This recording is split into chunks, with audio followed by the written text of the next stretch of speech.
రేపు జరుగుతుందో లేదో తెలియదు కానీ ఈ రోజు అతనుకున్న మెజారిటీ 120 ఈరోజు. అది చాలా ఉత్కంఠతల మధ్యలో ఈరోజు మధ్యాహ్నానికి వచ్చింది. సరే వచ్చింది కదా, ఆయన గవర్నర్ని కలవటానికి వెళ్ళాడు. వెళ్తే గవర్నర్ లేడు, కేరళకి వెళ్ళాడు. ఆయన కేరళ గవర్నర్ యాక్చువల్గా తమిళనాడుకి ఇన్ఛార్జ్ గవర్నర్. సో విజయ్ వెనుదిరిగాడు. మరి ఆయన ఎప్పుడు వస్తారు?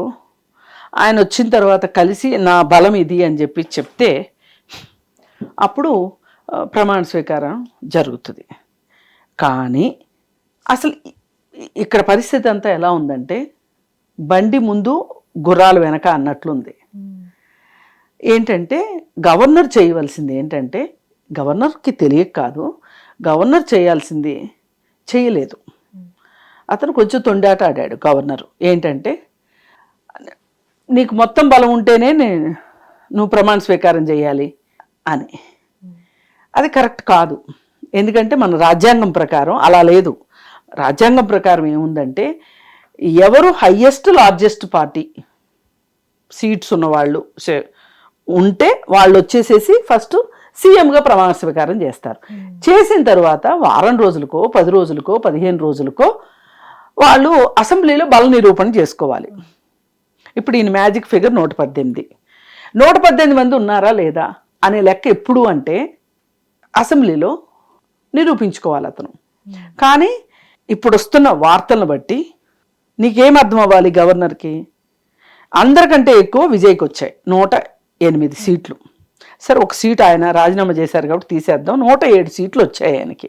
ఈ 107 సీట్లు ఈయనకు వచ్చినాయా రాలేదా, ఈయన 200 వచ్చేసినాయి అని చెప్తే ఎవరు నమ్మరు కదా. గవర్నర్కి ఆ మాత్రం అవగాహన లేకుండా ఉండదు కదా.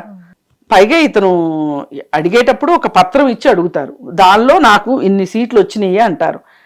ఈలోపే ఫ్యాబ్రికేషన్ అయితే చేయలేరు కదా.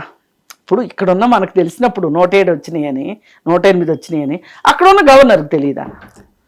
గవర్నరు ఇచ్చి ఉండాల్సింది, అవకాశం ఇవ్వలా.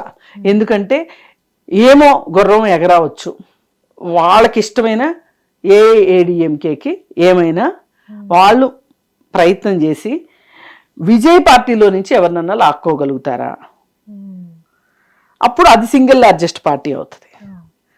అప్పుడు ఏఐఏడిఎంకే అంటే ఎవరు? అది ఎన్డీఏ పొత్తులో ఉన్న పార్టీ. అంటే ఆల్మోస్ట్ ఆంధ్రప్రదేశ్లో ఎలాగో ఇక్కడ కూడా ఎన్డీఏ గవర్నమెంట్ ఉన్నట్టు అవుతుంది అని వాళ్ళు ప్లాన్ వేశారు. అయితే ఈ 2 రోజులు 3 రోజులు కూడా అదేమి సఫలీకృతం కాల. అంటే ఈ విజయ్ పార్టీలో ఎమ్మెల్యేలు ఎవరో కూడా అటు వెళ్ళడానికి ఇష్టపడలా.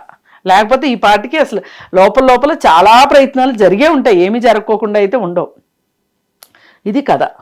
ఈ కథలో ఇప్పుడు ఈ రోజుకి అందరూ వచ్చారు. 107 విజయ్కి, 5 కాంగ్రెస్కి, 2 సిపిఐకి, 2 సిపిఎంకి, 2 ఐయుఎంఐ పార్టీ అని చెప్పి ఆ పార్టీ వాళ్ళవి 2, విసికే పార్టీ 2, మొత్తం 120 అయినాయి. ఈరోజు గవర్నర్ ఉండుంటే రేపు ప్రమాణ స్వీకారం ఉండేది. వాళ్ళు వీలున్నంత సాగదీస్తున్నారు. ఎందుకు సాగదీస్తున్నారు అంటే ఒక్కసారి ప్రమాణ స్వీకారం జరిగిన తర్వాత అతను పాతుకుపోతాడేమో. ఇప్పుడు అతని సభ్యుల్లో ఒక నమ్మకం వచ్చేస్తుంది కదా, మన బాస్ సీఎం అయ్యాడు ఇంకా మనకేంటి అనేది వస్తుంది కదా, ఊగిసలాట ఉండదు కదా. వీళ్ళని ఒక త్రిశంకు స్వర్గంలో ఉంచాలనేది బీజేపీ ప్రయత్నం. ఎన్డీఏ గవర్నమెంట్ రావాలి అక్కడ కూడా అనేది ఆ ప్లాన్లో భాగంగానే విజయ్కి అవకాశం ఇవ్వట్లేదు. సరే ఇప్పటిదాకా చెప్పిన బూచీలన్నీ అయిపోయినాయి. అసలు ఇది చాలా ప్రజాస్వామ్య విరుద్ధం అనమాట. అసలు మనకు ఒక నమ్మకం ఉండాలి కదా ప్రజలకు కూడా. ఇప్పుడు ఆలోచించని ప్రజలు ఎలాగో ఆలోచించరు, వదిలేయండి వాళ్ళని. ఆలోచించగలిగే ప్రజలకైనా మనం ప్రజాస్వామ్యంలోనే ఉన్నాము, ప్రజాస్వామ్యబద్ధంగా పరిపాలన జరగాలి, విధాన నిర్ణయాలన్నీ ప్రజాస్వామ్యబద్ధంగా ఉన్నాయి అనే ఒక నమ్మకం మనకు ధైర్యాన్ని ఇస్తుంది కదా. ప్రభుత్వాలు కూడా నిరూపించుకోవాలి కదా ఆ విషయంలో. కానీ బీజేపీకి ఆ ఇంట్రెస్ట్ లేదు. నన్ను ఎవరేమనుకున్నా పర్వాలా, నాకేం సంబంధం లేదు. నా ఖాతాలో రాష్ట్రాలు ఒక్కొక్కటి వచ్చి చేరుతున్నాయా లేదా? ఈ రోజుకి 21 రాష్ట్రాలు ఉన్నాయి వాళ్ళ చేతిలో. ఇంకా కావాలి మాకు, దేశం మొత్తం మేమే కావాలి. అసలు ప్రతిపక్షం అనేది ఉండటానికి వీల్లేదు. కానీ అసలు ప్రజాస్వామ్యం అంటేనే ప్రతిపక్షం ఉండటం.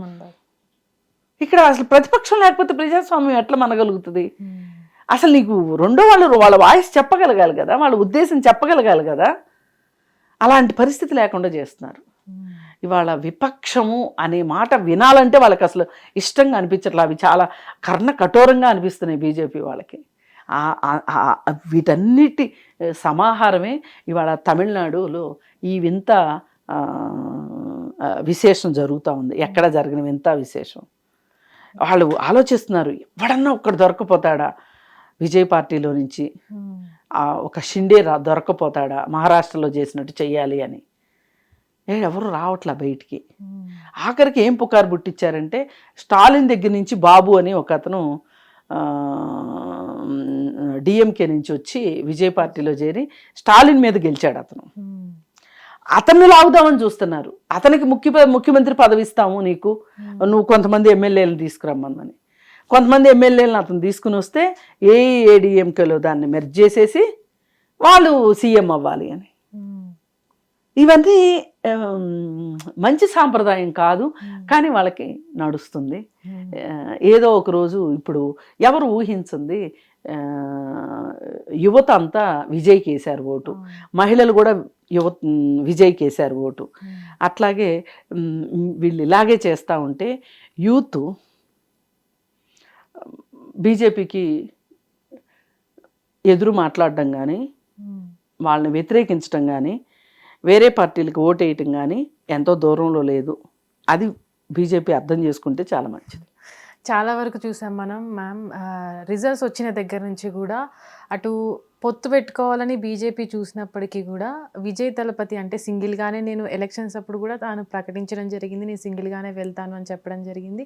అంటే ప్రజలు కూడా నమ్మి విజయ్కి ఓటేయడం జరిగింది. అంటే ఎందుకు సౌత్ స్టేట్స్ మీద బీజేపీ ఎక్కువ, అంటే అక్కడ గ్రిప్ తెచ్చుకోవాలని, అక్కడ గెలవాలని ఎక్కువగా చూస్తున్నాయి. ఇప్పుడు విజయ్ నేను ఒంటరిగా వెళ్తానని ఒక్క మాట కూడా అల్లా అతను నేను లౌకిక మత రాజకీయాలు చేయను, నేను సెక్యులర్గా ఉంటాను, అలా మత రాజకీయాలు చెయ్యని వాళ్ళతోనే నా పొత్తుంటది. గెలిచిన వెంటనే కూడా అదే చెప్పాడు అతనేమి అసలు రూట్ మార్చుకోలే. అంతకుముందు ఏఐఏడిఎంకే కూడా అసలు యాక్చువల్గా డిఎంకే కూడా ఏఐఏడిఎంకేతో ఏమన్నదంటే, అంటే ఎంతవరకు వాస్తవమో తెలియదు, మీరు ఎన్డీఏలోంచి ఫస్ట్ బయటికి రండి, అప్పుడు ఆలోచిద్దాం. అంటే మన సౌత్ స్టేట్స్లో బీజేపీకి ఈ మత రాజకీయాలకి స్థానం చాలా తక్కువ.